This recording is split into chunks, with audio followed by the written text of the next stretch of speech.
여러분, 이 영상의 가치는요, 솔직하게 제가 생각하기엔 아무리 낮게 잡아도 100만 원 이상의 가치가 있다고 생각을 해요. 이렇게 당당하게 이야기 드릴 수 있는 건요, 그냥 뇌피셜로 이야기하는 내용이 아니라 오늘 영상은 철저하게 실제 성공 사례를 말씀드릴 거기 때문이에요. 실제 저희 제외 상담 고객분들의 성공 내용이고요, 모두 거짓 없는 팩트입니다. 자, 오늘은요, 실제 제외의 상황에서 상황별로 대처법을 모두 알려드릴 거예요. 여러분이 만약 헤어진 상황이시라면 99%는 제가 이야기 드릴 상황에 속할 겁니다. 오늘 영상만 보셔도 이렇게만 하면 되겠구나 라고 감이 쓰실 거예요. 오늘 이야기 드린 부분은 저희 실제 가장 최근 따끈따끈한 제외 성공 후기들을 각색해서 전달을 해드릴 겁니다. 만약 본인이 비슷한 상황이라고 판단되면 활용해보세요. 물론 여러분, 이렇게 말만 하면 무조건 다 된다 이런 게 아니에요. 가장 중요한 건 제외를 위해 방향성을 제대로 잡고 우리가 어떤 상황에서 어떤 맥락에서 헤어졌고 지금 상대의 자녀 감정은 어떠한지, 그리고 이 멘트들을 던지게 되면 그 멘트들이 가져올 파급 효과들을 제대로 계산해내는 것에 있어요. 이 부분들을 제대로 도와드리는 것이 저희가 컨설팅을 통해 도와드리는 부분들이고요. 감사하게도 네이버 평점 그리고 수많은 후기들이 퀄리티를 보장한다고 확신합니다. 자, 오늘 내용 바로 한번 시작을 해볼게요. 지금부터 총 4가지의 케이스를 보여드릴 거예요. 자, 하나씩 한번 봐보죠. 자, 첫 번째 사례, 가장 흔한 케이스예요. 애정 결핍형 여자분이 계속 남자에게 서운함을 이야기해서 상대방이 지쳐서 떠나간 경우입니다. 보통 이런 경우에서 가장 흔한 케이스는요, 내가 상대를 통해서 결핍을 충족받길 원하는데 상대방은 회피형으로 자기만의 시간이 반드시 필요한 타입이에요. 자, 이런 경우엔 내 서운함, 내가 원하는 걸 당당하게 요구하면 요구할수록 상대방은 그냥 손절각 잡습니다. 자, 회피형에 대한 올바른 이해와 이 사람이 어떻게 에너지가 충족되는지를 알아야 돼요. 자, 이 분의 경우에는요, 저희는 1차 지침 메시지를 보내고 동시에 이미지 메이킹을 진행을 했어요. 자, 1차 메시지는 다음과 같습니다. 자, 모든 케이스들은요, 큰 틀을 다 보여드릴 거예요. 다만 저희는 개인정보를 무엇보다 중요하게 생각을 하기 때문에 어떤 사람을 특정할 수 없게 큰 틀에서만 각색해서 내용을 보여드립니다.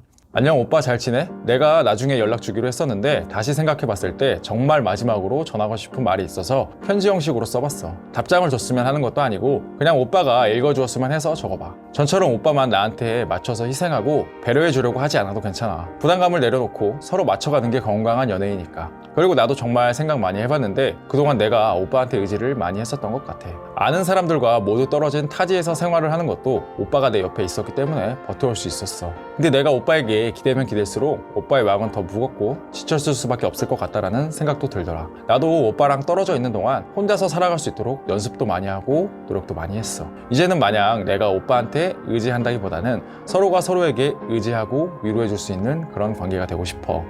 내가 너무 이기적이었어. 그래서 나도 더 이상은 오빠한테 이런 아픔을 겪게 하고 싶지 않아. 지금까지도 나는 너무 부족한 사람이었더라. 내가 사랑하는 사람에게도 주변 사람들에게도 믿음을 주지 못했던 것 같아. 그래서 정말 미안한 마음이 커. 오빠뿐만 아니라 부모님이나 친구들까지도 그동안은 고민과 감정을 말하면 서로에게 힘들고 나에게 실망할 것 같아서 진짜 그냥 속으로 삭히고 감추는 것만이 관계를 유지할 수 있는 방법이라고 생각을 했어. 근데 내가 어떤 사람의 영상을 보다 보니까 내 생각이 정말 어렵고 잘못된 거더라고. 이런 가치관과 생각이 정말 건강하지 못했다라는 걸 깨달았어. 어떻게 생각하고 행동하는 게 성숙하고 건강한 것인지도 배우게 되었어. 혼자 생각하다 보니까 나도 신뢰가 정말 중요하다는 걸 몸소 깨달았고 오빠가 나한테 헤어지자고 했던 이유도 알겠더라. 그래서 나는 이제는 모든 걸 속 시원히 다 보여주고 나는 이런 생각이다. 나 좀 고민이 많다. 이런 얘기를 하는 게 더 좋은 발전을 가져올 수 있는 걸 알기에 그렇게 행동하려고 해. 그렇게 되면 물론 삐치거나 다투는 일도 줄어들겠지. 그리고 사람은 쉽게 변하지 않는다고 했었는데 나는 사람이 쉽게 변하진 않아도 발전을 할 수 있다고 생각해.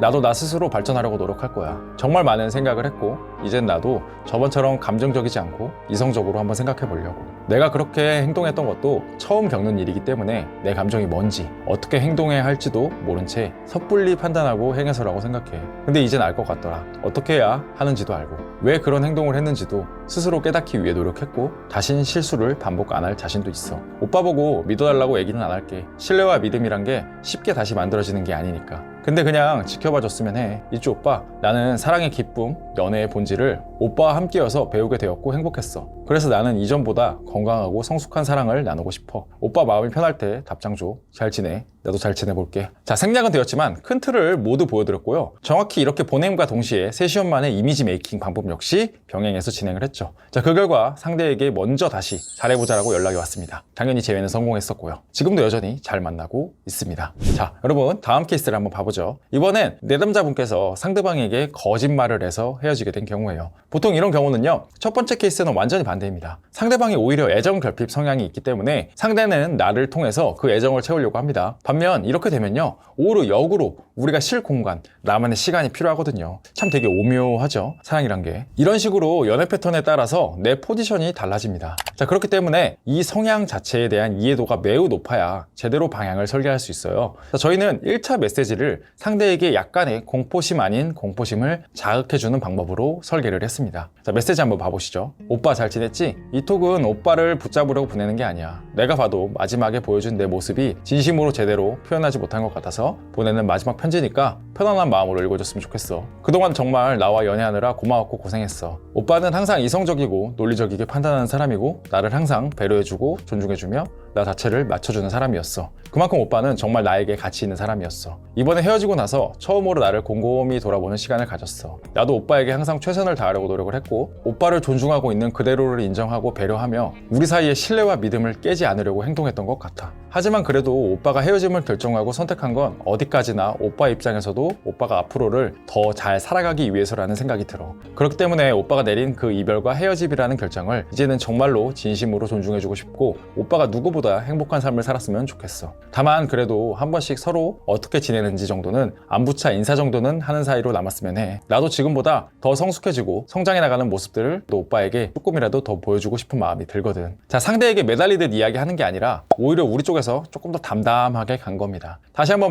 말씀드리지만요, 내가 잘못했으니까 멀어지는 작전을 써야겠다 라고 단편적으로 생각하시면 안 돼요. 정확히 자녀 감정과 내가 보낸 메시지를 통해서 상대가 느낄 충격의 정도까지 계산해내는 것이 바로 핵심입니다. 자, 이분의 경우엔 상대방이 그냥 한 대 완전 맞은 거죠. 이렇게 우리가 담담하게 이야기할 줄은 몰랐거든요. 그래서 결과는요, 상대방이 오히려 우리와의 완전한 헤어짐을 두려워해서 저자세로 매달렸습니다. 당연히 제외 성공이었고요. 자, 다음 케이스를 한번 봐볼게요. 이번과 조금 비슷한 유형이에요. 남자가 여자의 남사친과의 관계를 시기 질투했어요. 여전히 여자에 대한 사랑은 있지만 칼 같은 남자이기 때문에 헤어지자고 통보한 케이스입니다. 솔루션은 오히려 명확했어요. 이분 같은 경우에는요, 지친 메시지는 대단히 짧게 보냈습니다. 그리고 이미지 메이킹에 신경을 썼어요. 외적 매력도를 강화시키고 남사친과의 교류를 단절하는 모습을 보여준 거죠. 자, 이 케이스 같은 경우에는요, 지친 문자 메시지가 아니라 이미지 메이킹의 효과를 보셔야 돼요. 우리가 남자라는 성별을 이해를 할 때 하나 놓치고 있는 부분들이 있어요. 관계가 오래되면 사람은 대단히 익숙해집니다. 자, 익숙해진다라는 건요, 사실 이전에 소중했던 것이요, 점점 희미해지기 시작하고 있다는 걸 의미하기도 해요. 자, 이런 상황에서 우리의 관계가 이렇게 오래되지 않았냐, 우리가 이렇게 서로 신뢰가 있던 관계였다, 이게 헤어지는 게 맞는 거냐 라는 식으로 남자를 잡으려고 하시는 분들이 있어요. 하지만 명확하게 이건 반은 맞고 반은 틀립니다. 인간으로서의 남자는요, 당연히 신뢰, 기간은 중요하지만요,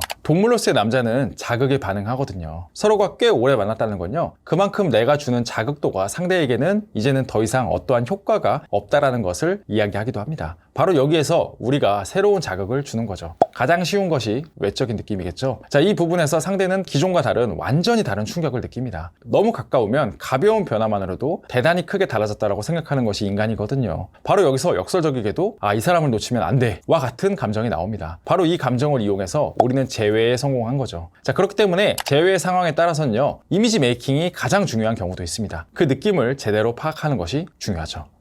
자, 다음 사례로 이어집니다. 남자는 회피형 남자입니다. 자, 그리고 잠수 이별을 당했어요. 진짜 제일 빡치는 상황이지만 회피형 유형의 남자에게서 정말 많이 나오는 이별 패턴이 바로 잠수 이별이에요. 그리고 이 잠수 이별의 가장 답답한 부분은요, 헤어진 원인을 찾기가 진짜 매우 애매하다는 거예요. 이게 상대 입으로 무언가가 이제 뭐 나왔으면 그게 단서가 되지만 아예 아무 말도 없이 사라져버리면 우리가 도저히 알 길이 없거든요. 하지만 당연히 이런 상황에서도 살 길은 있습니다. 이 메시지 부분은 매우 디테일하고 정교한 부분들이 있기 때문에 저희가 실제 메시지 내용은 공개할 수가 없고요. 다만 큰 틀을 잡아드리겠습니다. 자, 이런 경우에는 우선 상대를 절대 나무라면 안 됩니다. 메시지의 형태는 일단 상대방이 잠수를 탄 걸 이해한다는 메시지로 시작을 해야 돼요. 그리고 그 결정을 하는 과정에 대한 공감도 필요해요. 오빠가 얼마나 힘들었으면 잠수를 탔을지, 뭐 이런 이해 같은 거죠. 거기에 이제 추가로 스스로에 대한 성찰, 그리고 관계에 대한 미련들을 넣는 것이 좋습니다. 성찰과 같은 경우엔 나의 어떤 요소가 때로는 오빠를 힘들게 했을 수 있겠다 라든지, 사실은 그동안 몰랐는데 이렇게 헤어져 보니까 오빠의 어떠어떠한 면이 나에게 큰 힘이 되고 있었다 라는 걸 그때는 몰랐었어 와 같은 부분이죠. 관계에 대한 미련은 보통 이품원입니다. 만약 다시 그때로 돌아간다면 그때처럼 행동하지 않을 거고 다르게 행동했을 것 같다와 같은 거죠. 정확히 이 메시지 이후에 상대한테 언제 연락이 왔을까요? 바로 왔을까요? 아니요.